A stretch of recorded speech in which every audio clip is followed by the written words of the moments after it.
Good afternoon if you are in New York City as I am, or my guest Stepan Atamian or Tamian in Chicago. Good early evening if you are in the British Isles, in Ireland and Portugal. Guten Abend if you are in Germany or elsewhere in continental Europe. It's 8 o'clock. It's 10 o'clock in Armenia, where we have listeners today. And it's even later elsewhere in the world. So, or early in the morning if you're in Japan or Hawaii. So, wherever you are, welcome to this edition of Fred Plotkin on Fridays, where the goal is to inspire and talk about inspiration and all things cultural, but this being adagio, especially music. And I have a really wonderful guest today who most of you do not know. I have had the privilege of knowing him, I think, for 8 years now. And he is an outstanding figure, and he gives me courage and he gives me hope because people say young people have nothing to do with opera and classical music, don't care about it, don't know what it means. And you just have to talk to Stepan Atamian to understand that that is just not true. I'm going to tell you how I met him. I went to Columbia University, the Graduate School of Journalism, and did broadcasting. And at Columbia, there is a radio station, a very old historic station called WKCR, which has been around, maybe Stepan will tell me how long, but for a very long time. And Columbia University is particular because it has a long relationship, its students do, with opera. And I can look back to the 1950s and even earlier, and there were Columbia Opera Clubs, and there were organizations that went to the opera, and the Columbia Spectator, the campus newspaper, has an opera critic. How many student newspapers have an opera critic? And for years, I would listen to WKCR. I would be on it occasionally. And most of the hosts were charmingly innocent and pronounced everything wrong. Placido Domingo. They would ruin a name like Tatiana Troyanos. And then you'd have names like Il Trovatore, you name it. They pronounced everything wrong, and it was fine. But then one day in a September, I turned on WKCR on Saturday night, and there was this beautifully modulated voice of someone pronouncing perfect German, perfect Italian, perfect French. Then he said, and as I read in Fred Plotkin's book, Opera 101, and he started quoting from my book, and I thought, who is this person? And because I had the phone number of the radio station, while music was playing, I called him up and I said, who are you and how old are you? And he said, my name is Stepan Atamian and I'm 18 years old. And I said, I have to meet you. And so we met, and that's the short version of how we met. But for the period that you were at Columbia, WKCR's opera program on Saturday nights was in a golden age.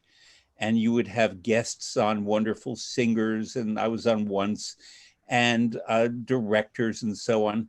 And it really was the best opera radio program I knew anywhere. Since then, it's gone back to the charming mispronunciations. And, but nonetheless, here we had this perfectly formed opera expert and radio broadcaster who now is in graduate school at the University of Chicago. So, Stepan, welcome. Thank you. What do you study at Chicago? So here at the university, I'm in a dual PhD program in Germanic studies with theater and performance studies.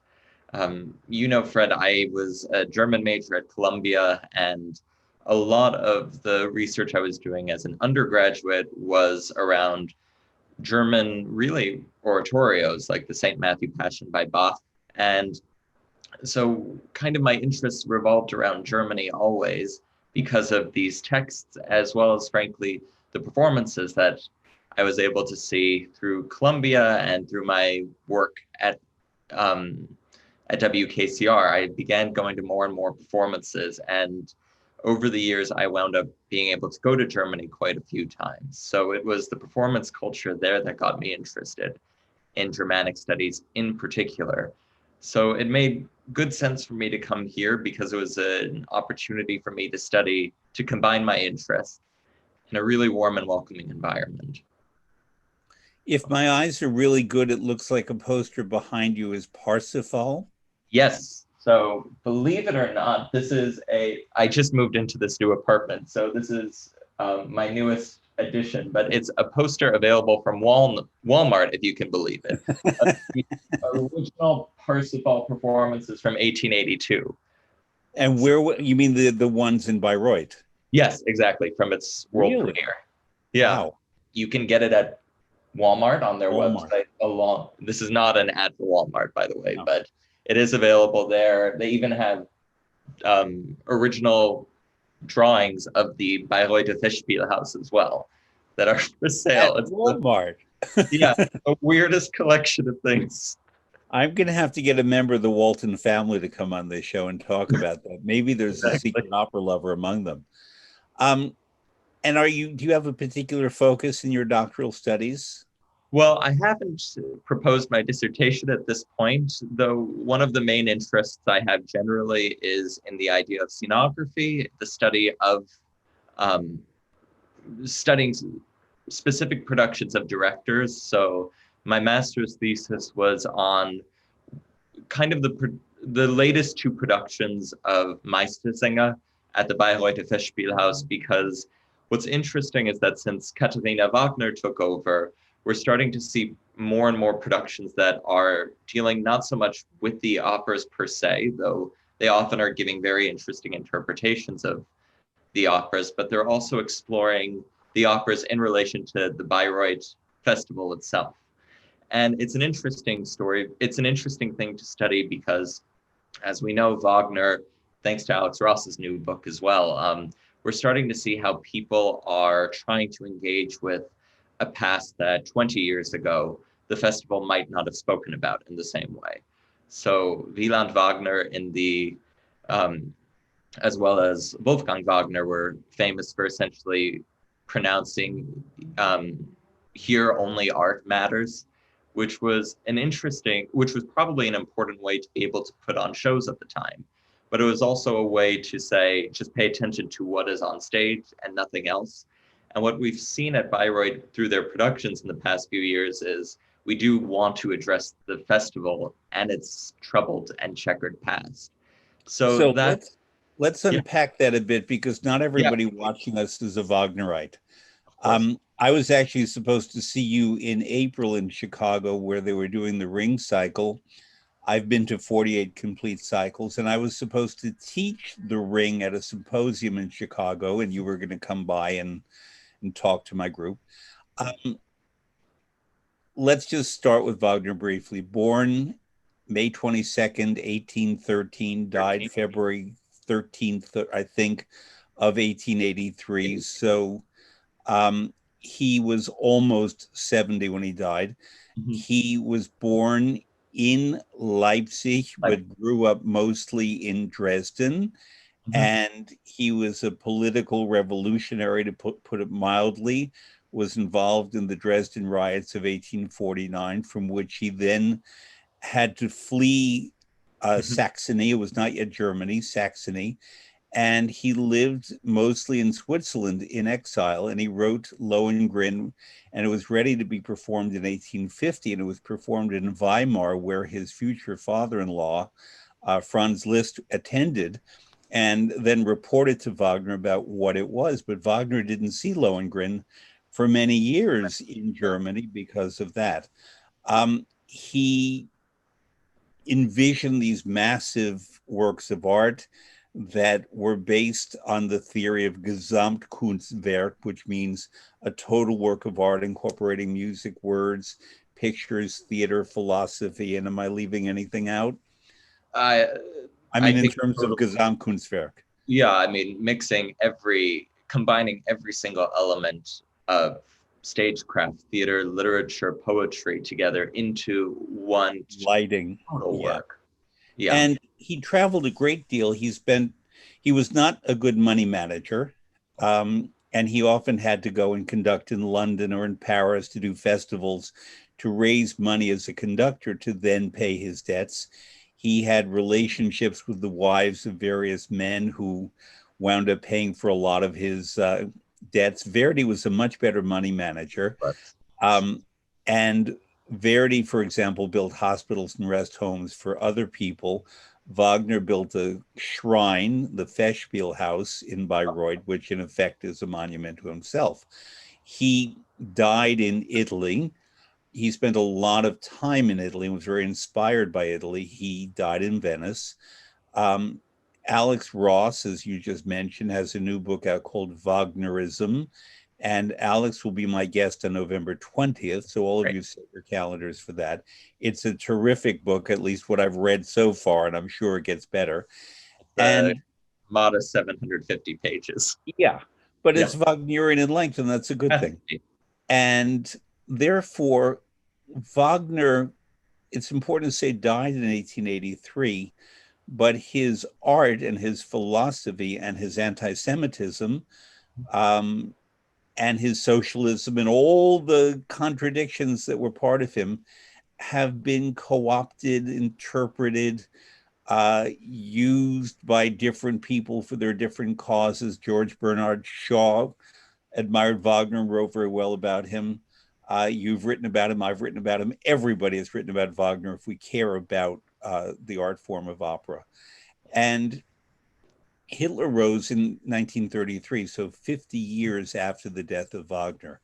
And whatever Wagner's flaws, he was not a Nazi and he did not establish the Nazi party. The fact that they used some of his music, especially Meistersinger, Mhm. as their theme songs is not Wagner's fault. His wife, Cosima, the daughter of Liszt, his second wife, she had a very long life, and she sort of was the keeper of the Wagner flame, along with her son Siegfried. And Siegfried and Cosima died around 1930, if I recall. And Winifred, the English wife of Siegfried, she was the Nazi, and she was the one who basically brought Hitler into the fold in Bayreuth. And therefore, we get to the grandchildren, the grandsons, Wieland and Wolfgang Wagner, who, when Nazism fell and when Germany became a federal republic, and when they began to reopen the festival, I believe in 1951, Yeah. Wieland and Wolfgang took over. Now, you, Stepan, take it from there. Sure. So, as I had mentioned, but I think you gave such good context. So this is really helpful. Wieland, especially at the start, set to revolutionize the way Wagner had been produced at the Festspielhaus, because up until that point, a lot of the productions, even the new ones at the Bayreuth Festival at least, were, one would, for lack of a better word, very often close to imitations of the original designs that would have been performed at Bayreuth circa 1882 or 1883. So what happened with Wieland was that he basically adopted this credo where Bayreuth was a Werkstatt, a workshop for his productions, where they were not meant to be the exact same performance year in, year out, but instead it was supposed to be a place of experimentation as a theater. And by saying here only art matters, he was trying to say, look at what's going on the stage.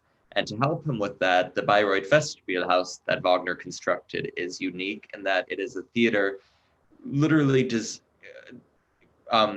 literally designed so that all you can look at is the theater. There are no boxes outside on the sides. There's you only stare ahead of you, basically. The theater is not ornate, though I think it's extremely beautiful inside the theater.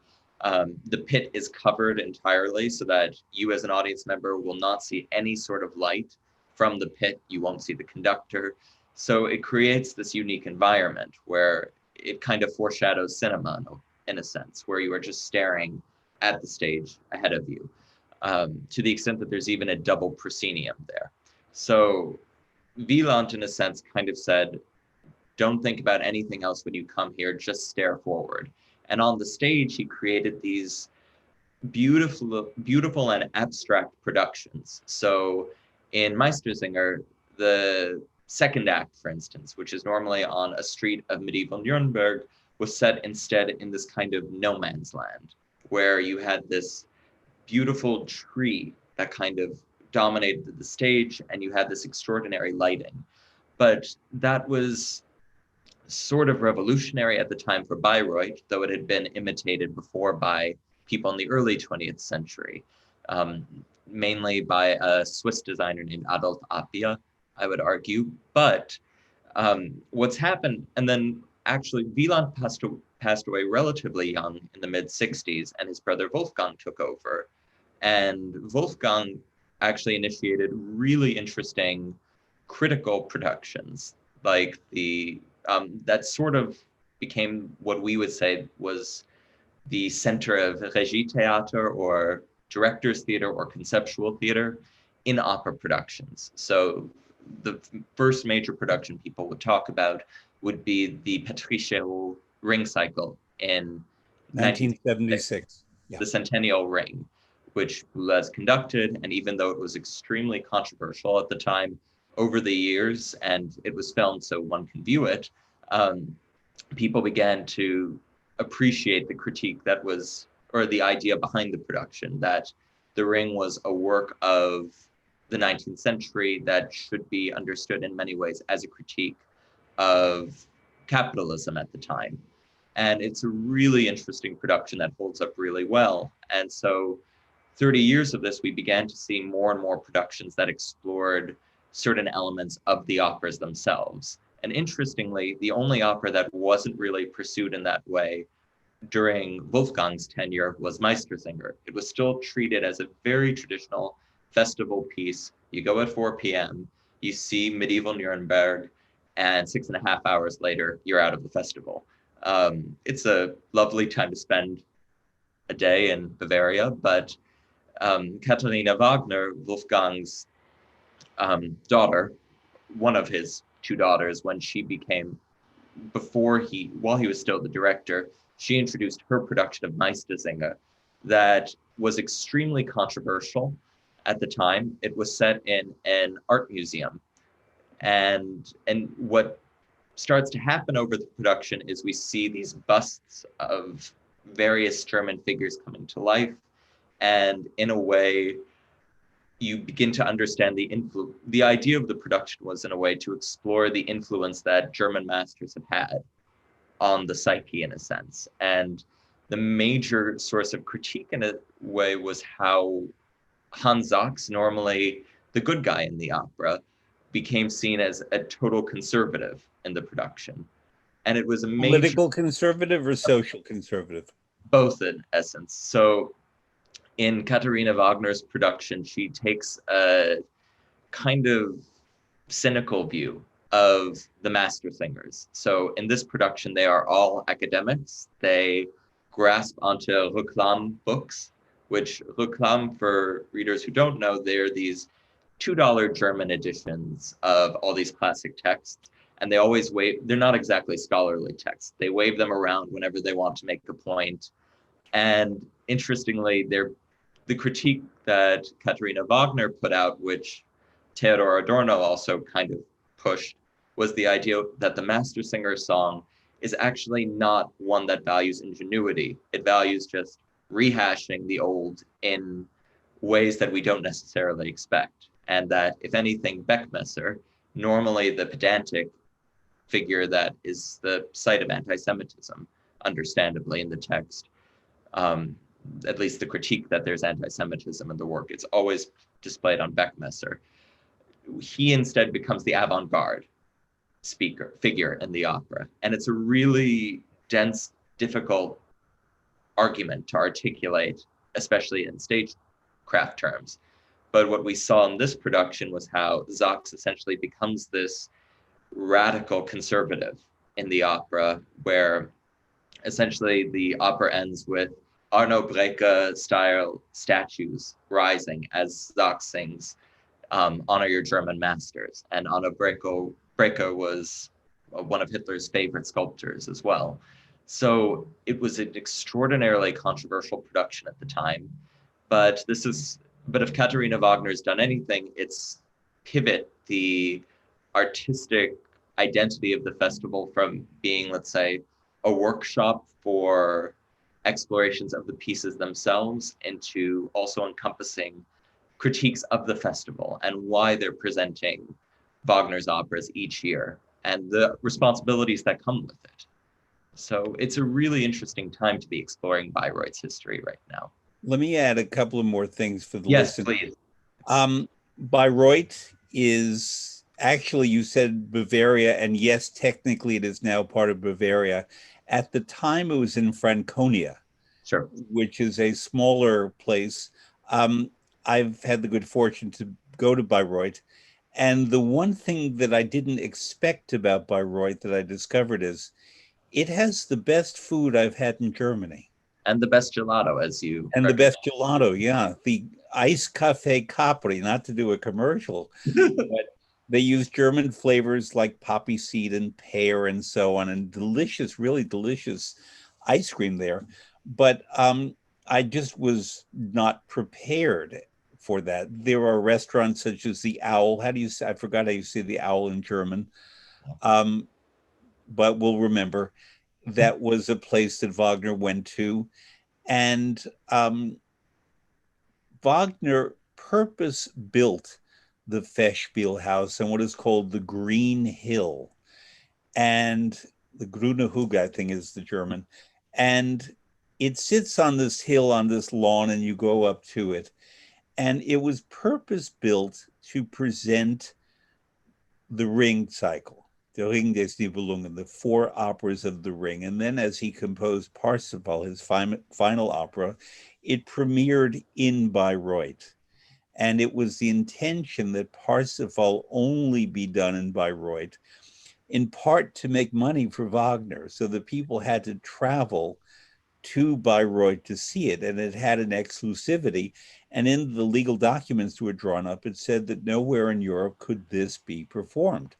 He was not thinking fully well because an American lawyer who worked for the Metropolitan Opera happened to see or hear about that contract, and it said nowhere in Europe could it be performed. So this opera loving lawyer went to Bayreuth one year, bought a copy or perhaps more of the score, brought it back to the Metropolitan Opera, where it had its second production, in other words, the first outside of Bayreuth, in 1903. And the Met became a destination for Wagnerites, not only from North America, but often from Europe who could not get into Bayreuth. And in New York, it became an opera that was done around Easter because it has the Good Friday music and the connotations of resurrection, everything that that opera is about. But the people in Bayreuth, the Wagner family, tried to sue the Met, and they couldn't because that's what the contract said. So, Supreme Court, I believe. yes. And when I worked at the Metropolitan Opera, we would often do Parsifal. And Parsifal, the opera, had a very particular connotation that was remarkable and a little frightening, that people came to it for salvation, for healing, the way a dying person would go to Lourdes in France for the waters. And I often had to make special arrangements for people in wheelchairs, on stretchers, with their arms being nourished with fluids to keep them alive, being brought into the opera house. And we had to often remove seats to put these dying people in there for them to attend, in every sense, the opera Parsifal. Right. And the whole issues of Amfortis and the wound that does not heal and all that that implies. And I would hear from many, many people, from their relatives after that, my uncle, my mother, whatever, died peacefully having seen Parsifal at the Met. And you should do it more often and not just at Easter, so the dying people throughout the year can come and partake of this before they die. So it has a whole mythology surrounding it that I don't know if Wagner intended, but that's what grew up with it. Now it's done, of course, in other theaters in Europe, but at the time it was just Bayreuth and the Met. The other thing, of course, about Bayreuth is that they only do Wagner operas there. Exactly. It's not like just about every other opera house in the world. There's the Rossini Festival that does Rossini, and the Verdi Festival in Parma, but the Verdi Festival in the Teatro Regio, they do operas by other composers outside of October. October is Verdi's birth month, and they do Verdi Festival operas in October, but then you might have Wagner and Donizetti and everybody else in Parma for the rest of the year. But in Bayreuth, it is only in the summer and only Wagner. It's a shrine in a way, and it has a whole other feeling to it. Wagner fostered these Wagner societies on subscription. Frankly, I believe, and you correct me if you think I'm wrong, it was a way to sell tickets. Yeah. And a way to make money. Everything he did was about that. We know that Tristan und Isolde, his opera, he wrote as a libretto, and it's unique among his operas, maybe any operas, in that each act of the three acts is the same length. They're 65 minutes. And the reason for that is that he wrote the way Dickens would publish novels in installments. He wrote Act One of Tristan, and it was published, and then Act Two, and it was published, and they all had to be the same book length, and that's why the acts are the same length. So, you are the future Alex Ross. I know that. I'll tell you now, but this is part of the fascination of Wagner. And do I guess correctly that your way into opera was through Wagner, or was it someone else? No, not exactly. I think it's something that certainly solidified it, I would say. For me, it was, well, a few things. One, as you know, like you, I'm a native New Yorker, born and raised. And back when I was very young, at a certain point, I was a very good boy soprano, but that has a very limited lifespan. Things change. Yeah, exactly. Around 13, you kind of have to do all your singing by 13, otherwise you're finished on that point. So I had once sung, for instance, a solo part with the Opera Orchestra of New York. It was Montemezzi's L'amore dei tre re with Sam Raimi. But it was something where I actually became more and more interested around 2000 when I was in the 7th or 8th grade. At that time, that's when the new Anthony Minghella production of Butterfly premiered. And I just remember seeing all these advertisements of these. And you were in 7th grade? I was in 7th grade.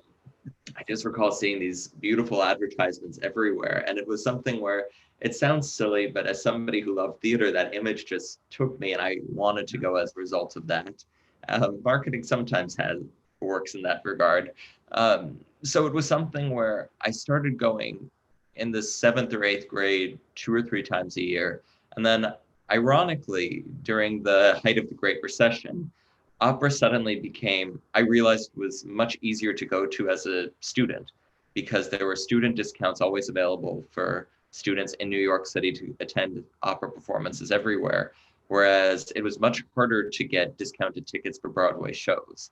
And very quickly, I just started to go to more and more performances at the Met especially. And it was funny because when I was applying to college, it seemed very straightforward.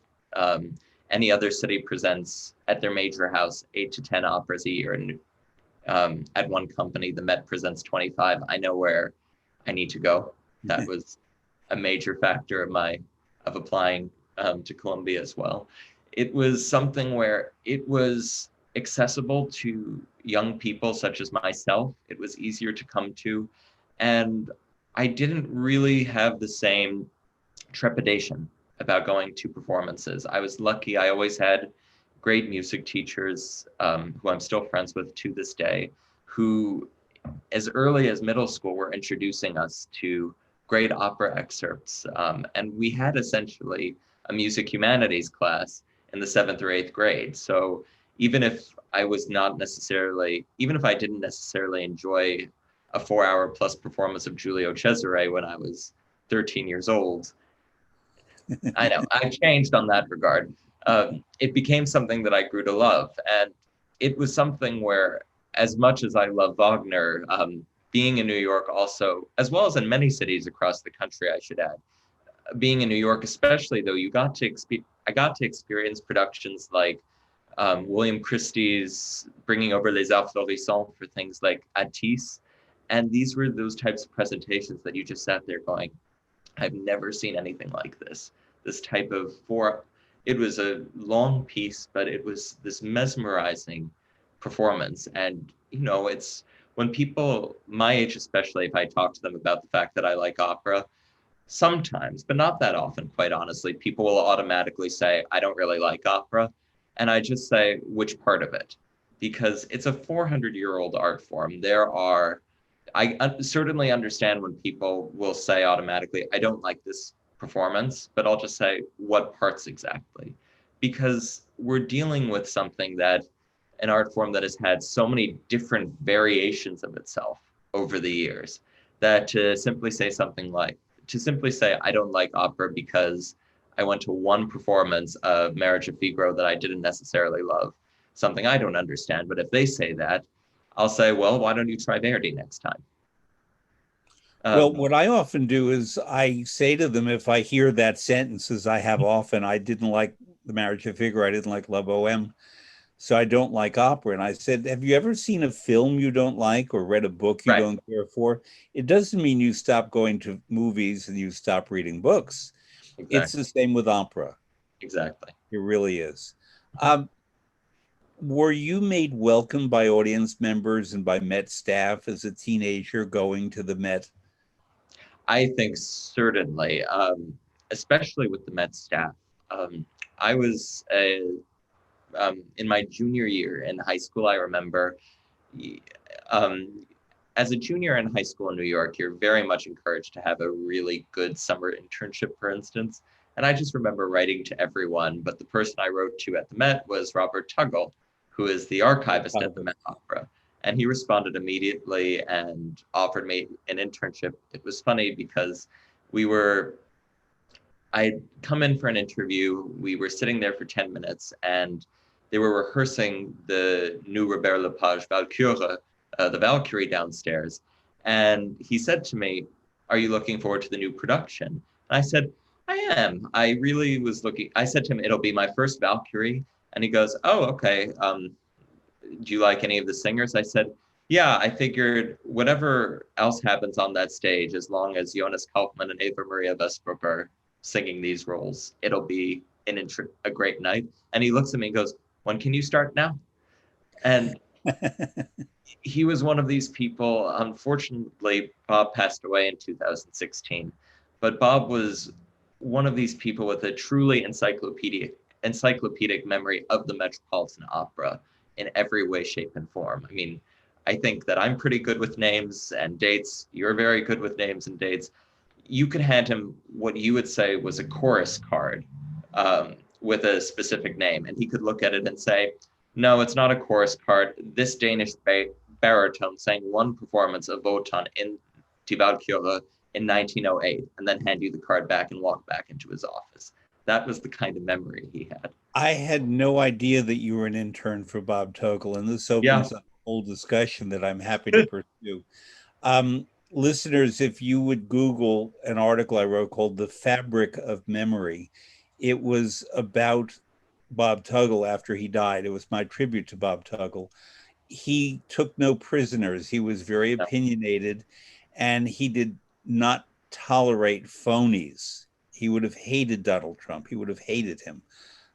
He just did not let people get away with falsehoods and mendacity and invention and grandiosity, and therefore held people to account, which is a good thing to do if you're an archivist and you have to be definitive. He was from Chicago, if I recall, actually, and he saw and heard many of the great artists. I was once on a French program about Maria Callas and Renata Tebaldi. There are many of these. I just recorded one for a German network. But they asked me who else to talk to at the Met, and I said, well, Robert Tuggle. He heard both Maria Callas and Renata Tebaldi and can speak knowledgeably about them. And you went And to all the famous Callas Normas, for instance, in yeah, Chicago, New York, and yeah, I think even in Paris. yes. Yeah. And he called me up after he spoke like this. He had a very old style, slightly patrician way of speech. And he said, Fred, I don't think these people are qualified to do a program about Renata Tebaldi and Maria Callas. So I told them what they should be doing. And most times people would resent that. But if Bob Tuggle took the time to set you straight on something, it was very valuable. And I'm really, now that explains a piece of you that I didn't know, that you knew and worked with Bob Tuggle. That's really wonderful. His favorite singer, do you remember who his favorite singer was? Kirsten Kirsten Flux. Flett. Yeah, He was working on her biography before he yeah, passed away. yeah. I don't know what became of that. By the way, the Met now has a wonderful archivist, a friend of mine for 40 years named Peter Clark. Yes. Peter had retired as the Met's press director. And when Bob died and the job opened, Peter came out of retirement and he does a terrific job. The Met Archive, for anyone who wants to know, you go to metopera.org and I believe you click discover. And then one of the things you can go into is archives. It's a wonderful resource that we can spend hours in. I spent about a half hour there last night reading about Krista Ludwig, about whom we will talk a little later. Please But do. so I asked about the Met being welcoming because it historically is known as the Met family. And that's the term that was used, so much so that the URL was metfamily.org. I had the great bass baritone James Morris on a couple of weeks ago, and I'm quoting him. He said, well, it's no longer the family that it was. But Sure. there is some of this DNA in there, even still, that keeps it familial in a sense of gathering and inclusiveness that made it particularly. Carnegie Hall is much more familial now I see. than the Met was. Clive Gillinson, but even the people before him. There was a performance manager who I trained him, John Fernandez, and John came from the Met and brought this family concept there. And the ushers and staff at Carnegie Hall, if ever they reopen again, I hope soon, are the most loving and proud, but not arrogant and welcoming staff I know anywhere. The La Scala ushers are very formal and beautifully dressed and a bit severe, and they vary from place to place, but there's this wonderful family feeling that make it very welcoming to come to our theaters in New York and the Lyric Opera of Chicago in a way too. Of course. I think you know that the first theater I worked at was the Lyric Opera Chicago, even though I'm a New Yorker. Right. So I have very warm feelings toward the city you're in.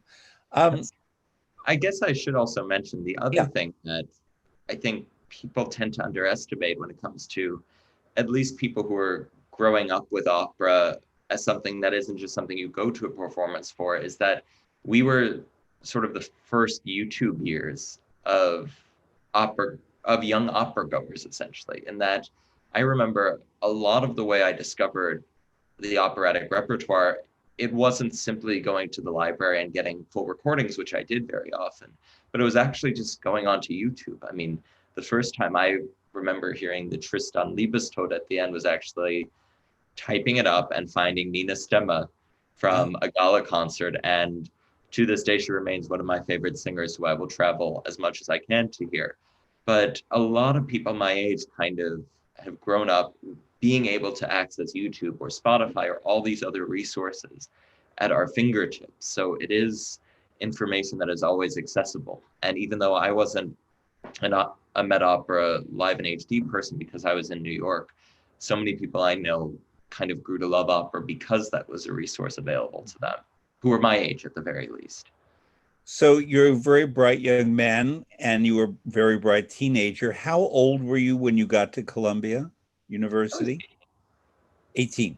Yes. And you Did you know WKCR radio station before, or how did that happen? I did. And the funny thing is that even though when you called me the first time, it would have been my first month as a fully licensed programmer, I had had quite a few shows before as a high schooler in New York. My sister actually went to Columbia as well, and she worked at the radio station there. And even though we're very similar in terms of personalities, we have the exact opposite taste in everything. So I would normally present Saturday night at the opera from 9 p.m. to 1 in the morning. She would present the noise shows or the new music programs from about 1 in the morning to 5 in the morning on a weeknight. She loved it. She still loves that music. Um, we would fight often because I would say, it's not music, it's noise. You said so yourself. And then she would fight with me. But over the years, our interests have started to merge a little bit. She texts me about Rachmaninoff. I text her about the latest John Zorn piece. So our interests are slowly merging, but it'll take a bit more time. Um, Were you aware that the previous hosts, we're not going to name names, I don't remember them anyway, but you do, were not necessarily ready for radio? And did you resolve to be a different kind of presenter? um, so the way I would say it is that Saturday, and this is not a complaint in any way, but Saturday night for a college student is a sacrosanct time of, I need to take a break, I want to do something. So a lot of students, understandably, were, most of the classical programs, for instance, there's a rotation where someone will do every Monday or every other Tuesday or something like that. The opera show was one where volunteers would be required. So when I came in, I sort of just said, look, I'm interested in this specifically, even though I myself am not going to commit to every single week. I think it's important that we create some sort of continuity. So it was something where I said, I'll do one every 2 weeks or every 3 weeks and just see how it goes. And over time, that just grew more and more. And it wasn't necessarily a conscious, I'm going to fix this program, but we're in New York. We have access to WKCR's library, which still prizes vinyl above all else. And there's an entire room of the 12-room studio, or of the 12-room station, that has just opera LPs, and that's it. So I figured we need to take advantage of this. We have the Columbia University library system, one of the very best in the world. Um, so it was just in our interest to take advantage of that and start to present things in ways that only, frankly, college radio can afford to most of the time. You began there at the radio station as a freshman, and I, whether you liked it or not, kind of said, I'm going to appear on your last show. I was And very happy to. I came to the studio and we had recordings, and the music we selected were all about farewells. Mhm. Wotan's farewell, Haydn's 45th Symphony, the Farewell Symphony, Les Adieux, and so on, because I think I kind of programmed it because it was the way to usher you out the door. I was very sorry to see you go. I mean, you obviously had to go on with your life, Yeah. but um, it was really a golden age of radio for people who love New York. And I'll give listeners an example. In New York in the summer, we have many music festivals, as they do in Europe. And one of them is called the Caramore Festival, which is north of New York City. And they specialized, when Will Crutchfield was there, in bel canto operas. And I and friends would always go up to the Caramore Festival on a Saturday night. You were working, even though it was the summer. And somehow word reached me during the performance that the great tenor John Vickers had died. And I turned on the station where I worked, WQXR, and I contacted them and I said, well, John Vickers has died. But these stations pre program things, and they couldn't turn quickly and adjust that. So we turned the dial to WKCR 89.9, I think. Yeah. 89.9 FM. And there you were doing an instant John Vickers tribute. and you pulled recordings out of the library right there, and you stayed on through the night the way young people and night owls like me can do. And you did the best John Vickers tribute spontaneously. Now, yes, you had the recordings there, but you knew what to look for. And you, I imagine, use social media and other things to research his life very quickly. You probably never heard him live. No, I didn't. I worked with him. I knew him very well as anyone could know John Vickers. I knew him. And he was quite the character, magnificent, magnificent singer. And there you had this tribute going. Were all of your shows recorded? Do they exist? At KCR, some of them have been recorded. I was very much foolishly, I think, of the opinion that I liked the idea that everything was ephemeral with radio. And I don't think we had always the recording capacity at the time as a student station. The things changed a little bit now, so it's much easier for them to record things. So anything I did was in relatively low quality if we were able to save it. Though not when it was being broadcast live. Yeah. No, I mean, that Vickers show had all the professionalism of someone who had been doing this for 50 years. Thanks. I can tell you, someone's been doing it for 40 plus years. But what that allowed too, that was one of my favorite things to broadcast, because in addition to being Vickers, especially at that point, I was listening to so many of his recordings generally. It kind of showed what the power of having a college radio station was, in that I found out at about 5 p.m. that he had passed away. I got in touch with the board immediately and said, this tenor has passed away. We need to either dedicate the next 4-rate Saturday night at the operas to this man, or just have a 24-hour preemption. I think that's better, but let me know what you think. They said, you arrange it, we'll do it. So I was heading to the station anyway to broadcast a Polish opera night, but we started it at midnight, and over the course of the day, more and more people were finding out about the show. I had to get one recording in person. I had to head to Academy Records in New York City on 18th Street to get Peter Grimes, because we never had that recording apparently. So we fixed that at the very least. But at about 7 o'clock, we were ending the program with Die Winterreise in his live performance with a pianist named Peter Schaff. And at around 7:30 p.m., I got a call on the listener line, because college stations have those. And I got a call and it said, hi, my name's Peter Schaff. I played the piano for John Vickers at this performance, and I think you're starting it about 10 minutes too early if you're just playing it without a pause.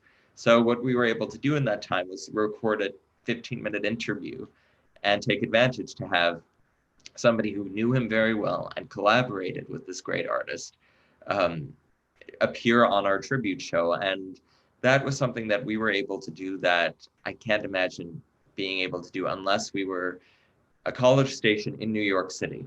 And that was a really special event to be able to bring to listeners. Now, was it Winterreise or something else where he did a recital and somebody was coughing, and he was a very religious man, but he could swear, and at a certain point he said, when are you going to stop that goddamn coughing?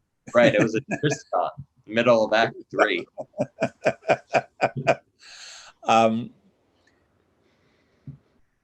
You also, listeners know every week that I ask my guests to provide a couple of recordings, in this case 4 that exist on adagio.com, that particularly inspire you. And the first one that you listed happened to be the Liebestod from Tristan und Isolde, as sung by Christa Ludwig, who we think of as a soprano. We're going to talk about Christa in a moment. But she sang the soprano music, and she did do certain soprano roles, the Marshal in Der Rosenkavalier and a few others, Leonore and Fidelio. Mm-hmm. And why Christa Ludwig?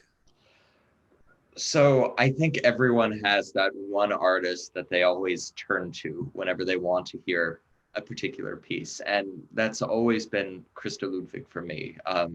When I was, when I still sing in choirs, for instance, but when I was learning repertoire, especially song music, I would always turn to Ludwig. She was, it's hard to think of a singer who was just, who had such a natural gift, I think.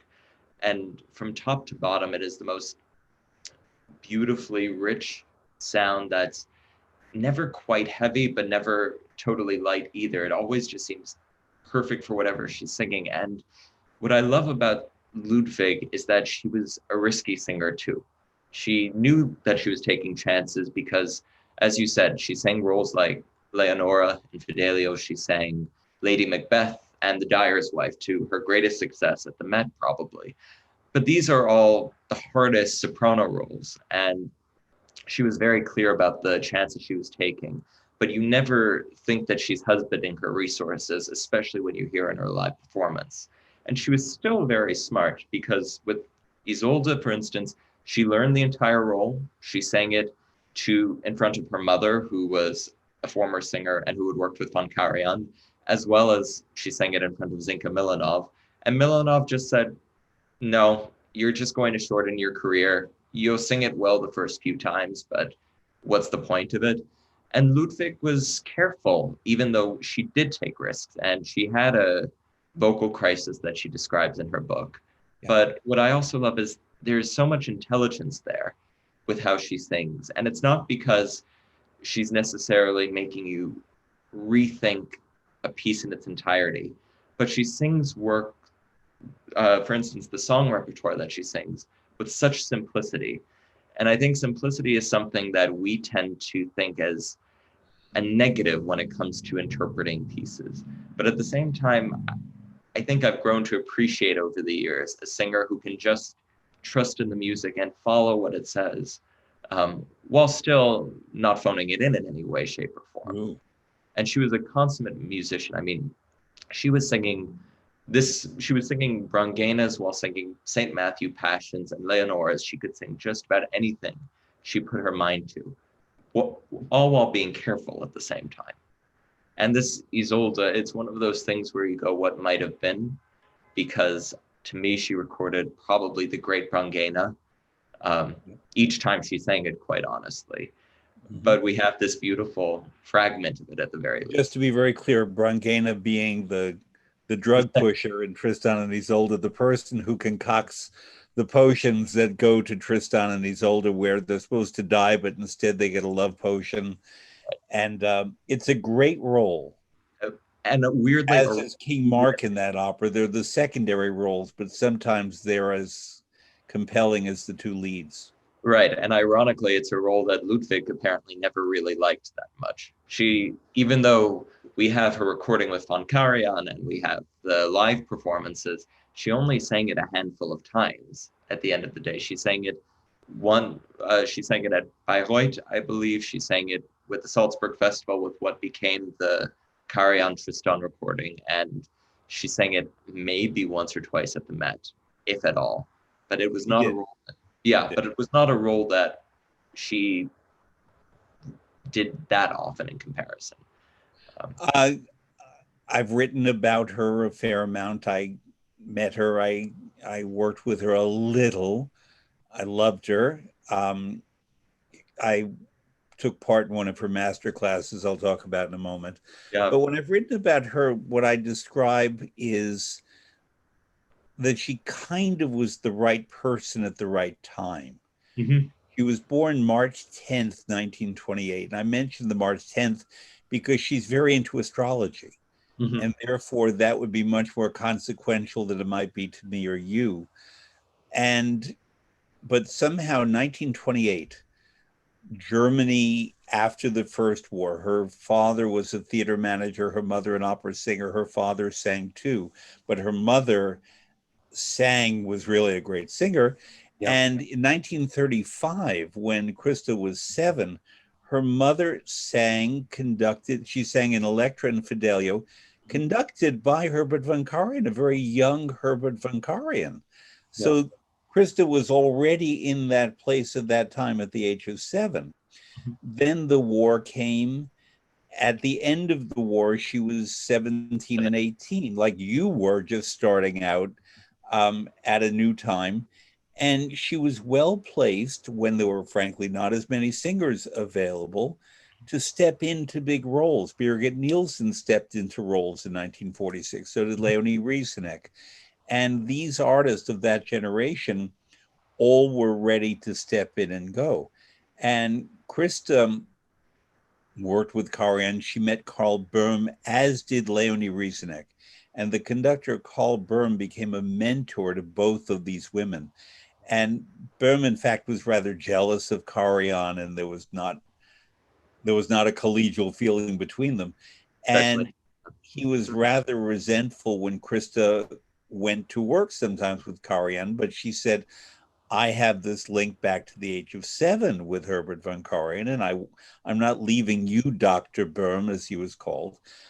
When I worked at the Met, Leonie Rieseneck had commissioned a bust, a head sculpture of Karl Böhm that she donated to the Met, and I went to the ceremony.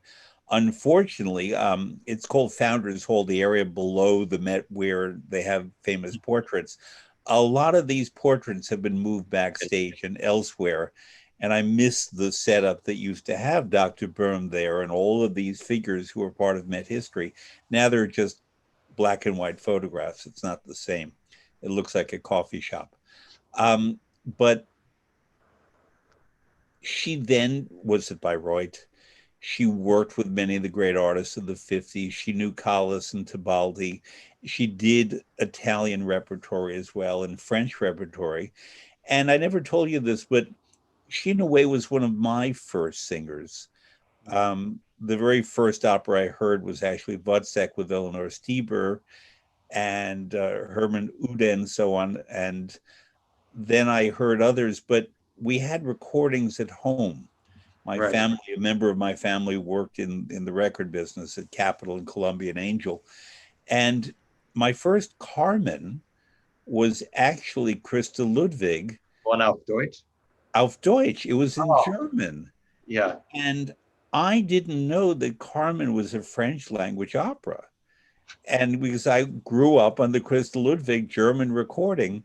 And then when I was taken to hear Carmen in the mid 60s, I believe, with Grace Bumbry, and I asked my dad, but that's not German. That's not right. My father said, no, this is correct. It's a French language opera. And you grew up, you heard Christa Ludwig in German. So when you hear these things, they sort of create a template in your head. And I went to hear her perform in the 60s.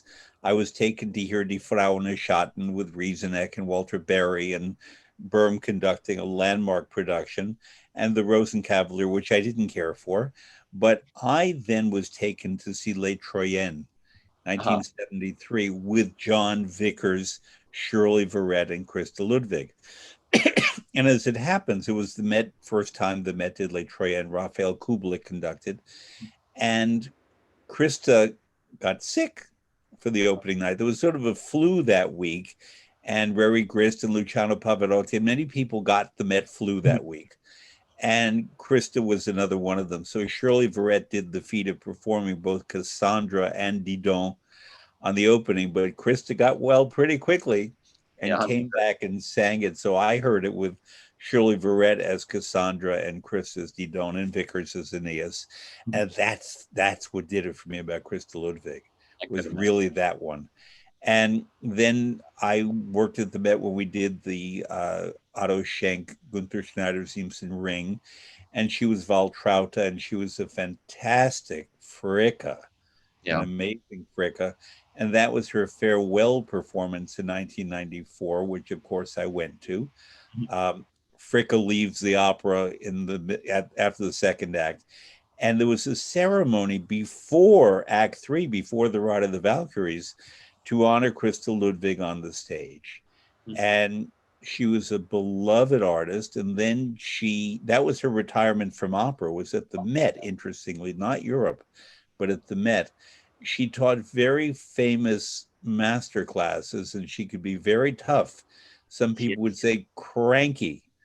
And one of the things, as you said, she focused really on the fundamentals was breathing. Mm-hmm. And there was a nervous young artist, and he just was too tense and not breathing correctly. And she said, "You must stop. Have you ever had a dog? Have you ever had a cat?" "Yes, Miss Ludwig, I've had a dog." "Get down on the floor now." "But Miss Ludwig, get down on the floor. Yeah. Be your dog. Breathe like your dog. You do not think about breathing. You just breathe. The dog does not think about his breathing. You don't think about your breathing. Just breathe." And this fellow got down on the floor, and all of a sudden, she taught him how to breathe. And Mm-hmm. he stood up, and then all of a sudden, he sang better. And it was sort of a miracle. Mm. And it was fascinating to watch. And I had tea with her after, and she said, "I did not think he would ever learn. And I had to do that. And I felt bad, but I had to do that." Yeah. And so she did. No, I mean, You she's you wonderful. interviewed her, I think. I did. So it was after a similar master class. So it was the day after, but I just um the it's something where it would be so funny because she would bring up certain points, and I think it's probably especially difficult to teach Lieder to, or the German art songs, to singers who are not necessarily fluent in the language, because she would just say something like, in the Mahler, at the start of the Kindertotenlieder by Mahler, the word sun is sung, so Zona, Zona, and the singer sang the first line, but she pronounced it very brightly like Zona, and Christa Ludwig goes, "No, that is false. You have to sing Zona. It is darker.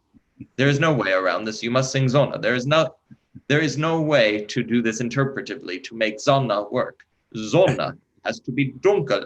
And it was just the funniest thing because as tough and as nitpicky as it is, she's right in that specific instance. And then you'd hear the line sung again with the darkened O, and you sort of suddenly went, "Ah, now I'm understanding what the song is about." And she's an incredible musician and artist and teacher, if you ask me. But she doesn't mince words, and No, I think that's especially refreshing um, for a masterclass type of situation, which in many ways, it's a performance of sorts when you're before your public having to instruct singers, but she never wastes time. And she's an no. incredible personality too. How did you feel as, what were you, 20, 21? I was more nervous than I'd been. Yeah. So that's what I would say. Especially, I remember doing that interview where the recording equipment was not in the studio that night. Someone had borrowed it to pre-record a live music show in Brooklyn at 10 p.m. the night before the interview without signing it out. So I was trudging to Brooklyn at about 11 p.m. at night for a 9 a.m. interview in Midtown Manhattan. So you went to her and you brought the equipment. I imagine you still have this. I do. That I Good. can share, and it's on Make it the digital. yes, it is on the KCR website, and I've Good. got a CD of it at home in New York. Okay. Um, Sometimes we meet our heroes and it's disappointing. Sometimes we meet our heroes and it's even more thrilling than we expected. What did you experience? I think it was something where with someone like her, I was intimidated by not being able to speak properly to her, and that I was worried that I wouldn't know what I was talking about compared to her. And at the end of the day, I think if, as you know, with interviews, you always want to bring out the speaker's best qualities if you want to do a proper feature on them. So that's what was hard to do. But she's it was not something where I was disappointed by any means with her. She knows exactly what she's talking about. If I had that kind of memory at 30, let alone at 87, I would be or at 85, I would be very happy. So It is a wonderful interview, and I recommend to our listeners that they go hear it. And frankly, it's rather astonishing that you, at your then tender age, were able to achieve something like that. And I've praised you before to your face, and I've praised you to other people when you're not there. So that's why you're on this program today, because I really want people to understand not just that it's possible for younger people to fully embrace this art form, but that it can move us, it can inspire us. And if your music that you like is different from someone else's, it doesn't matter at all. Yeah. But it's about being open and fully embracing this stuff and making opera a lifelong experience, and classical music. I want to turn, your surname is Armenian. Yes. And one of the pieces that you gave us to listen to is by a composer named Komitas. Yeah, Gomidas is how we'd say. Gomidas. And his real name, and I wrote it down, forgive me, is Sogomanian. That's pretty good. It's Sohomon. But yeah, Okay. so He? so I should say, so Gomidas Bartapet is how he's normally known. The reason that he's known as Gomidas rather than Sohomon is that he became a priest. So this was his name after he became the priest. And Gomidas was, I describe him as one of the earliest ethnomusicologists in that he essentially did the work that Bartok would soon do in Hungary and the area surrounding, where he essentially went through Armenia and the Caucasus, transcribing folk songs and village songs, and he transcribed over 3,000 throughout his life, 1,200 of which survive. Mm. And what he did in many ways was he traveled the entire world, and he essentially prepared a lot of these songs for a Western audience. So he created piano arrangements. A lot of them are really intricate and complex. And he was, in addition to being a great ethnomusicologist, a great performer. There are recordings of him on wax cylinders, singing with a beautiful baritone. But he also led a 300-person choir in Istanbul, an all-male choir. I couldn't even imagine assembling a 300-person choir in this day and age, unless it was for the Mahler Symphony of 1,000. But he has a story that has been sort of, people understand his story as simply tragic. And this is one of the reasons I chose this song, because the reason that that's the case is that he was one of the first people in 1915 in Istanbul. He was collected as part of the start of the Armenian Genocide, and he was supposed to have been executed. He was not. And he essentially went mad after that experience and spent the last 10 to 15 years of his life in a French insane asylum. But so as a result, a lot of the times when Armenian music is introduced to Western audiences, they focus on the darker and sadder songs. But Gomidas's music and philosophy in music was, whenever you have a dark song, you have to bring out the light. And whenever you have a light song, you bring out the dark. And this song is called Hoynazan. And it's hard to find really good audio recordings of the song itself on streaming services. But this was a terrific quartet that created this version. But Hoynazan is a very light song. You normally perform it back to back with another song. And it's essentially about a person trying to get this woman to dance with him. And Nazan is thought of as a name, but in Armenian, it also refers to something a bit like a butterfly, something that's floating and jumping up. And if you hear in the lines are almost meant to have a chorus of sorts, because you'll have the basic melody and then a reply. And very often you'll have a chorus performing it. So you'll have a solo singer singing one line and then a large chorus responding over and over.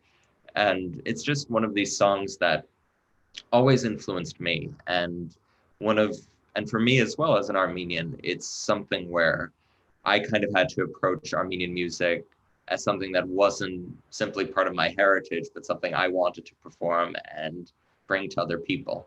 And that's become important over the years, especially. The most famous composer, actually, before I get to him, let's go stick to Gomidas a bit more. He lived from 1869 to 1935. Mm-hmm. And he obviously was from Armenia, but he spent time in what was then the Ottoman Empire and then Turkey. He spent time in France. Yep. And this speaks to, as an example of what is often called the Armenian diaspora. Yep. And I, all right, I'll be a little candid. I had a relationship for quite a while with an Armenian French woman, and we spoke in French because I don't speak any Armenian. And but she was so connected to her Armenian culture. And through her, I met Charles Aznavour, who was one of the great French singers, but he was of Armenian background, and probably the only Armenian person I know whose name did not end in IAN, Yan, Right. He had to change like it. yours and this woman and just about everybody else. But I think when people are without a country or their country is very oppressed, they intensely grasp the culture and Hmm. they hang on to the culture and the language. A parallel to this are the Finns, who were for many, many years under domination by Russia, by Sweden. They had no royal family, unlike the rest of the northern countries. Right. And therefore, it was their language, their culture, their voices that propelled them forward. The Estonians, in a way, too. Yep. And I know that in New Jersey, there's a very large Armenian community. I knew the Hovnanian family. Yep. And what strikes me is that Armenians, in addition to maintaining the culture, tend to be very benevolent toward other Armenians in need. And it triggered in my head a memory that when I was a little boy in the late 50s, early 60s, and I didn't finish my food. Now, that was rare because I always ate my food, but on the rare times that I did not, I was told by a very elderly relative, you have to finish it. Think of the starving Armenians. It's funny And because I was telling someone about that experience yesterday. yeah. And I mean, in my parents didn't talk about starving Armenians, they spoke about children in India. Mhm. But the earlier generation, it was the starving Armenians. So without hashing the entire history, but it's a very ancient land. Many Mhm. people think that Armenia and Georgia are the places where winemaking began, or perhaps what is now Iran, Persia in the past. And it has a very ancient culture, it has its own language. But when people talk about Armenia, they tend to talk about the so called Armenian Genocide, so the early 20th century. What was that? And as a result, how did Armenians wind up in New York, New Jersey, France, and elsewhere? Sure. So the genocide was perpetrated in 1915, essentially by the Young Turks, and pushed on by certain figures such as Talat Pasha. And it was essentially the reasoning at the time given was that Armenians are a threat to the Ottoman Empire. We want to create a pan-Turkic bloc. And there was suspicion that the Armenians at the time were essentially colluding with Russians in order to become independent, which wasn't really true. There had been major pogroms already in the 1890s, and it's not as though they were fully assimilated because Ottoman culture in many ways was specifically designed to not let minority groups assimilate. So essentially, my family, for instance, was in Anatolia and what is now known as Diyarbakir. Both my parents their families come from that town, technically, though they met in the 80s, so it's a very different period. So essentially, what wound up happening was that a huge, in addition to up to 1.5 million people dying, a huge number of people migrated out of Eastern Anatolia. And those who went into what is now modern Armenia, that quickly became part of the Soviet Union. But those people wound up going throughout the Middle East. So most of my family, on my dad's side, for instance, spent time in Lebanon before coming to the U.S. And other parts of the family, they went all over the country or all over the world. So primarily the major diasporas would wind up residing in Russia, in France, and especially in the United States. The main centers being, let's say, Los Angeles, where there's Glendale, New York, Isn't the New York Cher? Metro. Hmm? Cher is Armenian Cher is yeah, Armenian, yeah. yeah. So we claim her as one of ours. Uh, the Metro New York area, so especially parts of New Jersey. I know at least one Hovnanian in New Jersey. So Boston, Michigan. So, and weirdly, I was just finding out a few weeks ago, even though there isn't a large population of Armenians in Chicago proper, there are a good number in Racine, Wisconsin, of all Yes, places, where there are 2 Armenian churches. So I know that that. was an exciting factoid that I found out about a few months ago. And then also Toronto, the In soprano Toronto. Isabel Bayrakdarian Mhm. she's described as Canadian Lebanese, but her origins are Armenian as well. Yeah, yeah. Bayrakdarian is one, and now there are so many Armenian singers all over the world, and it's hard not to try to make a connection with anyone whenever possible. Well, tell me about some of them. I mean, I've heard them, but I know you have worked with known Leon Leon Haratunian. Atamian, who's Yeah. a wonderful performer and is a very close friend. She sung at the Metropolitan Opera in Simon Boccanegra, or she was in Chicago this March for Butterfly. Really a brilliant spinto soprano. And to hear her Butterfly is truly another thing. Asmi Grigorian is Lithuanian Armenian. However, we definitely claim her as Armenian because Her of father. all her father was Geham Grigorian, who was a wonderful tenor who sang frequently at La Scala, And as at the well as, Met, when the Met did its fantastic production of Queen of Spades, he yeah, was the first Yearman, and I Geham believe. was a wonderful singer who also wound up taking over he was the artistic director of the Armenian National Opera. And Asmi Grigorian actually sang Anush, which is the main opera there, when she was something like 18 years old, back when it was a new production, over 20 years ago, I want to say. So she has roots in Armenia as well. So she's one for sure. And Grigorian just this summer sang Chrysothemis in Electra at the Salzburg Festival, and Yeah, a famous Salome. And I heard her first in Stockholm as Madame Butterfly, a wonderful right. Madame Butterfly. Yeah. No, she's a wonderful singer. The conductor Alan Tinolu, he is born in Istanbul, but a very proud Armenian, and he's the music director of La Monnaie in Brussels. Mm-hmm. Um, Terrific company. Konstantin Orbelian, I'm very glad, has become a close friend over the years, and he's now he's also taken over the Armenian opera over the years. And what is incredible to see for a lot of us is how Armenian singers are now coming back to the country to perform as they can, because the country obviously is not the wealthiest in the world, but people will come, they will perform for next to nothing in order to do some sort of service there. Grigorian is one, Liana is one, Maria Gulegina is also part Yes. Armenian, and she comes back occasionally as well. And there are brilliant singers there now. Orbelian was kind enough to let me sit in to hear his young artists, and some of them have gone on to do incredible things. One of them is a great tenor, Lipari Davetissian, who replaced a colleague for Elixir of Love at Covent Garden a few years ago, and is now singing all over the world. I think he was supposed to be in Don Giovanni at the Met this coming season, but the performances were canceled due to the pandemic and everything. Yeah. But You know, there's when I looked up Krista Ludwig and I saw her early performances at the Met, and she amazingly in her first season did Cherubino, Brangena, Amneris, Octavian, just stunning. And her Amneris in Aida was opposite the Aida of Lucine Amara. Amara. Yeah, Lucine Amara, I assume, was Italian. yeah, no, Armenian. it's she's been Armenian all her life. I knew her, know her. I see her in my neighborhood going shopping.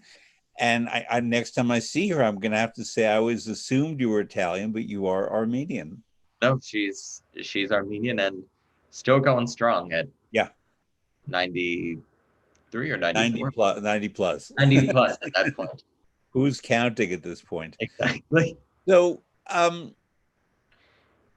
you're 26. and you have a lifetime of opera and concert attendance ahead of you.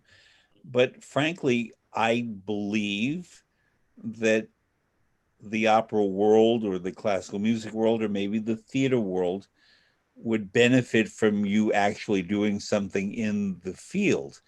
And I've had as my guests in this series various arts managers who I admire, Clive Gillinson, Christina Skeppelman, Evans Mirages, and others will be coming in the fall. And I intentionally do this because I want people who watch to understand that the arts a company is only as good as its administrator. And that person needs to be ethical and smart and cultured and a good psychologist, but honest, manage money very, very well, which is not always done. And do you have a goal as a future job, or you're keeping that to yourself? Well, I can bring you as many ideas as I have to the fore at the moment. For me, one of the benefits of being in this program is that I have essentially support in order to pursue various ideas. One advantage to being in a theater and performance studies program is that you're able to take courses on directing and design, which I find very important no matter what. Um, as a general way to work and to collaborate with others. And I've wanted to do work in directing, and with COVID, for instance, due to COVID, I was originally supposed to help assist on a production in Germany that was unfortunately canceled. And it's something where I know no matter what, I want to continue working in the performing arts and in opera. I've worked in administrative positions before. I was working as an art. I've been working as an arts manager for quite some time, and the important thing, as you said, is to keep on working with great colleagues. And I've been lucky to work with those over the past few years, especially. So, what the next step is right now? It's a little hard to say, and COVID has been an interesting time to be thinking about these issues. Mm-hmm. Though, if I were able to choose anything right now, it would be to do something like directing. But at the same time, I've always loved doing the administrative work that comes with the field as well. It's incredibly important, and it's something where you can make a major difference by considering what can a company be doing to better serve not just its artists, but also its public. Because right now in these times, we're at a bit of a cross point. We're not quite sure what direction opera is to go in, but there are a lot of different roads. And that in a way is both difficult, but also a bit exciting as well. I know that people I talk to who don't know opera make stereotypical assumptions and they think of it as old fashioned and out of touch and so on. I tend to reply that opera has always been the revolutionary art form, the one that broke the mold, the one that advanced technology in many ways, such as theater lighting in the 1880s in Germany and in Milan and in Paris and London and later New York. In terms of broadcasting, recording, television, whatever the technology is or whatever the culture is, opera tends to be out in front. So I'm relying, frankly, on opera workers right now, yourself included, myself included, all of us to evolve whatever will be next. We can't define it, but I think we'll know it when we see it. What troubles me now, and there's really just one thing primarily that troubles me, apart from the fact that in the United States, we don't pay artists and don't support artists to work the way they do in other countries. What troubles me is call it political correctness, call it cancel culture, whatever you want. If the ideas of an opera, if the depictions in an opera do not conform to the current standards of what is correct or acceptable, Mm-hmm. they tend to be erased or deleted or changed. Mm-hmm. So was it Carmen, I think, in Bari in southern Italy of all places, where what happened? She fought I back, think or Jean Jose in that production. Right. what did she do? I think she's the one who actually fights back and kills Don Jose. Yes, yeah. Right. Now, fine, a woman standing up for herself in Me Too culture, I believe it, but let's Sure. create new work that depicts that Mm-hmm.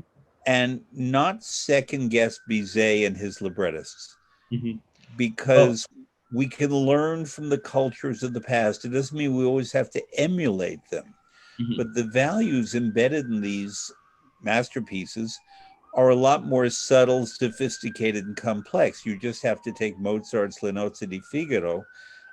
There is a lot of oppression of women, but there's also intelligence and resilience of women. There is so much happening in that opera, and Don Giovanni and Così fan tutte and all the others, certainly in Verdi and certainly in Wagner. Wagner could very much be seen in feminist eyes as advancing heroic women, the ones who put things right, who have, as Brunhilde says, alles weiß ich, I now understand it all. Um, she has this great learning curve.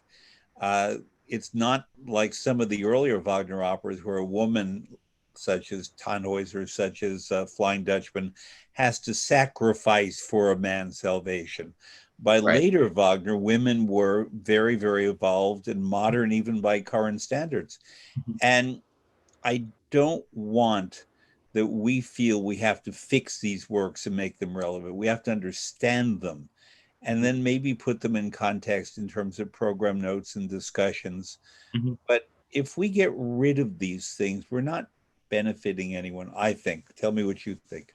So the thing is, what I find interesting is that I don't necessarily think that people my age, especially because this is where a lot of resistance comes from, I don't always think that we're saying that these works shouldn't be performed. At least the people who are talking about this because they are the ones who go to performances. But at the same time, I don't see why we shouldn't critique the works and question them, because that in many ways is just part of critical understanding to the works. And, there are controversies such as when or such as when a production, for instance, like a Butterfly, decides to quote unquote orientalize a singer to the extent that an extremely Caucasian singer is offensive. And that's something where on our end, it's something like a no duh. Of course, they shouldn't be wearing this makeup. But I think at the same time, we do have an obligation to interrogate the works. And that's where stagecraft is important. And that's where directors such as Barry Kosky in Berlin or Stefan Herrheim in Vienna now are really trying to explore this repertoire. It's, with because I spend so much time working with Wagner, we can't pretend like the ghosts aren't there. We can't pretend like there are not problems deep within these works, but that in many ways is the impetus for staging them in the first place. I remember with Kosky, what was so interesting with his Meistersinger production at the Bayreuth Festival in 2017 is the fact that he initially couldn't figure out an angle to explore in the piece that would allow him to explore it the way he wanted to. Barry Kosky, for our listeners, is a brilliant director. He's the head of the Komische Oper, and he is a self-described, he refers to Gay himself, kangaroo. yeah, gay Jewish kangaroo, because he is gay, Jewish, and from Australia. And for a Jewish director in particular to direct Meistersinger, a work that was performed as a festival piece essentially um, during the Nuremberg rallies, Nazi rallies, yeah. it's a deeply troubling. And he instead used this production as a way to explore the questions he had about the piece. That said, I think that certain operas are always going to go in and out of fashion based on the thematic issues. Certain operas will have a resurgence. And I think what you say also is that we do have an obligation to present new work. But I would also add that it's not simply to present new work, but it's to commit to representing new work. In that, I think it's incredible that, to me, one of my very favorite opera composers is George Benjamin, who has Mhm. written Written on Skin, Lessons in Love and Violence, and Into the Little Hill. All three of them really interesting operas that A living British composer, by the way. Yes, he's 60 years old, but he explores these really interesting questions of power, of hate, of violence, um, and these fantastic dramatic pieces. And I think it's great when theaters commission these works. But at the same time, for a repertory house, if their identity is going to be based on reviving operas, why is it that we only see them one time? And that operas are only going to be accepted as major, quote unquote, if we're going to talk about operas that are considered masterpieces, they don't just become masterpieces because they sit in a desk. They become accepted as great works in the opera world at the very least because they are performed in part. So it's not really the first premiere or the world premiere that interests me so much as what is our commitment to keep on presenting these works. It's not, it's all fine and dandy if we present Dead Man Walking once, but why shouldn't we present it in 7 or 8 years again? Or, as you said, we should be presenting works that address the problems of today, and we are. But I think try to avoid the word relevant. I agree. Relevant, it's kind of like fish. Once it's 3 days old, it's no longer good. Whereas I talk about emotional relevance, things that last through time that are part of the human condition and maybe address issues of now, but not ripped from the headline, so to speak. Sure. Yeah. I mean, you're not going to get bonus points if you just put a Donald Trump wig on your Othello or something like that. It's just no. And that it's not, that's Although just. that would be the orange Othello, not the black Othello. Right. Orange is the new black for Othello. God forbid. But it raises, I mean, I mentioned Othello. The Met did a production a few years ago directed by Bartlett Shear, and the man singing Othello was from Latvia. And he's very white with sort of blue or gray eyes. Sure. And at that time, there was a African American blogger, a person of African descent, who did not know opera very well, and she started this campaign that Othello should not wear makeup and that only Black men should sing Othello. I discussed this last week with Christina Skeppelman. And my feeling is if there is a magnificent tenor such as Russell Thomas, who is Black, absolutely we want him to do that. But it's a role that very few men at any time can sing it. And if John Vickers or Placido Domingo or Gregory Kundi can sing it, and they don't happen to be Black, that doesn't mean we don't do the opera. Now, you can look at films of Othello and also of Laurence Olivier's Othello. Laurence Olivier looked like he was wearing shoe polish. And John Vickers and Placido Domingo in the earliest incarnations of the role looked like they were wearing shoe polish. Thankfully, gradually, and very, thick, kinky hair. But thankfully, gradually, their performance style evolved that they were persons of color. The Othello is a Moor. He's from North Africa, from the Maghreb, and he does have a color. It's not shoe polish black. And this is where makeup comes into use in theater and in opera. We should never be insensitive, but I think that in this recent Met production, the fact that Othello was as white as everybody else there, you couldn't find him on the stage. And the sense of his being an outsider, no matter that he's a noble hero and a great military leader, and that a white Christian woman, Desdemona, happened to marry him and love him, and his color meant nothing, although it was used as an act of prejudice against him. We need that the person on the stage playing it have some color on his face, I believe. Yeah, I mean, Othello's an interesting example to me because, for one, I feel like in a way the Verdi's opera does not necessarily discuss race in the way that the Shakespeare play does. For one, if you go through the libretto, the Boito libretto, correct me if I'm wrong because you are the native speaker, I don't actually think there is a specific time when he's referred to as quote unquote black. He is referred to as a Moor. He is referred to having a black heart. But what I find, and that his skin is darker, but at the same time, this is at a period when in the 19th century, Beethoven was referred to as a Moor. Yeah. So I don't necessarily, if something like makeup is just going to distract from the story, even though the idea of Othello being an outsider is vital to the story, this is where I go, I don't really see the point in the makeup.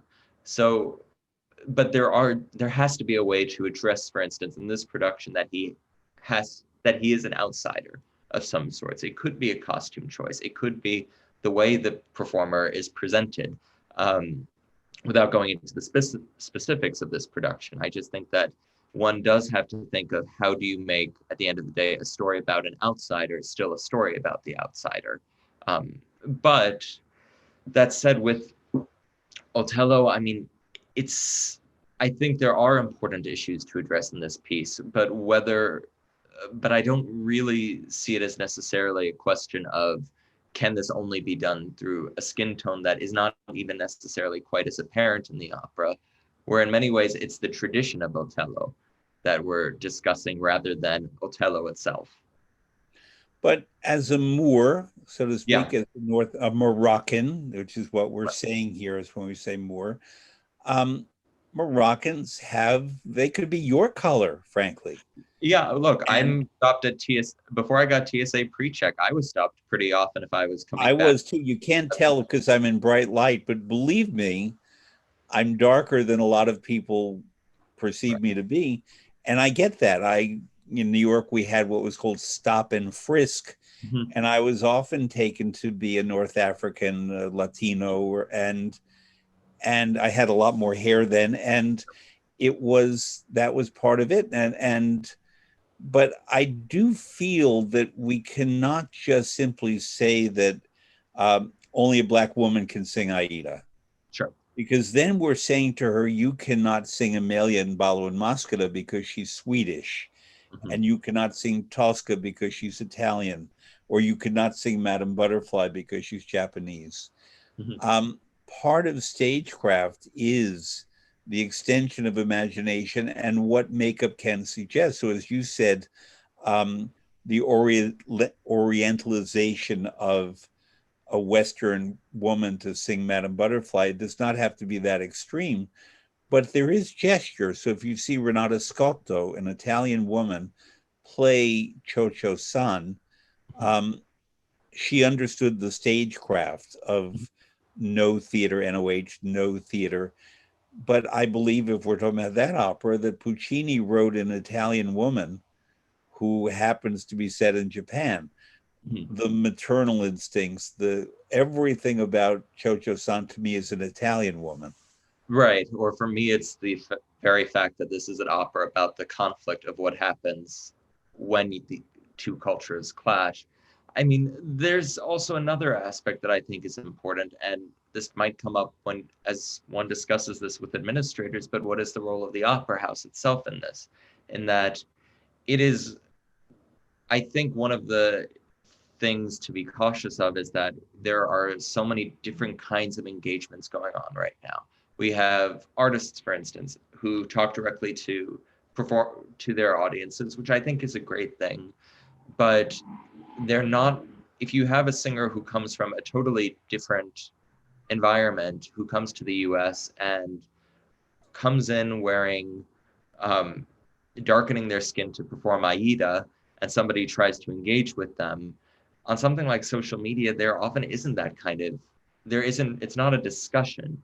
And I think it's two-sided. I don't think the artist is necessarily interested in discussing these types of things via social media as well.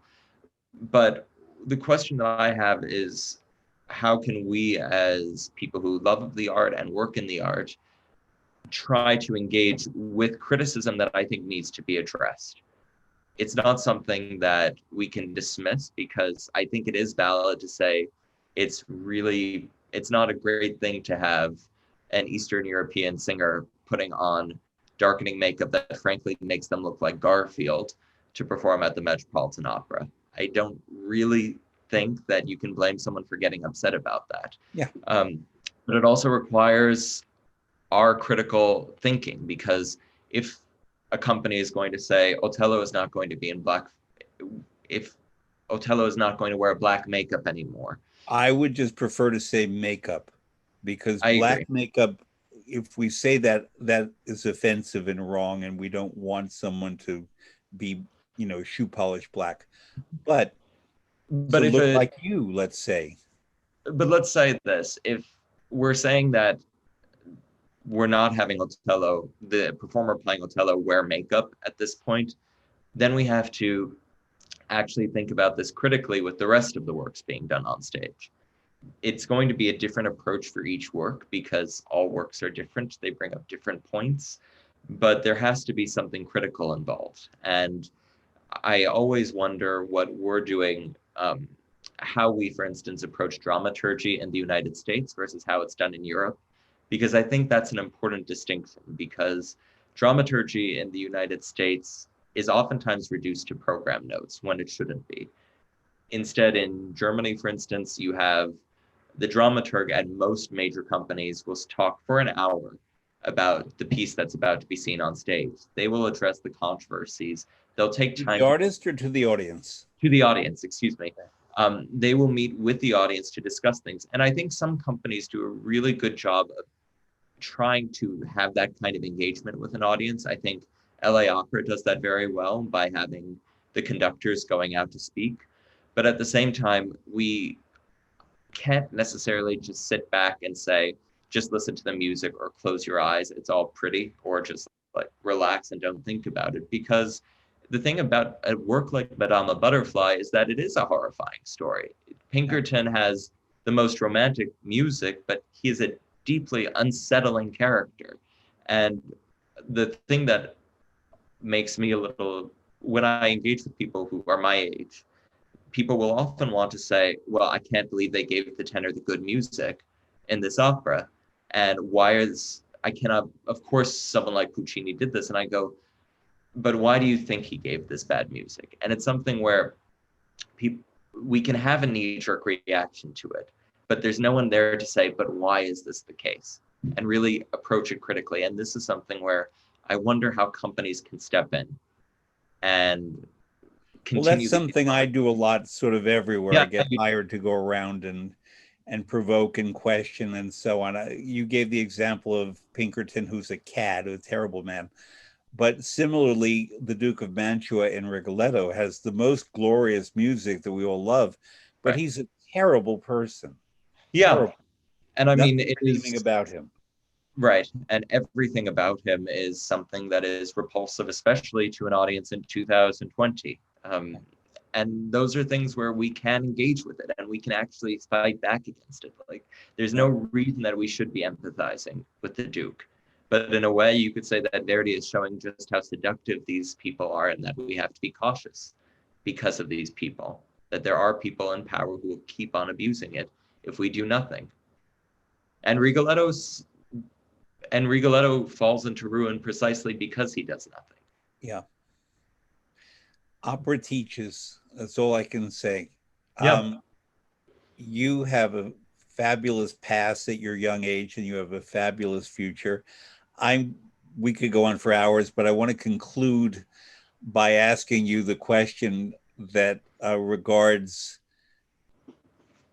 whether singers are supposed to bear the social responsibility for what their characters do, whether they have to defend them, by simply asking you the following: what would Krista Ludwig say?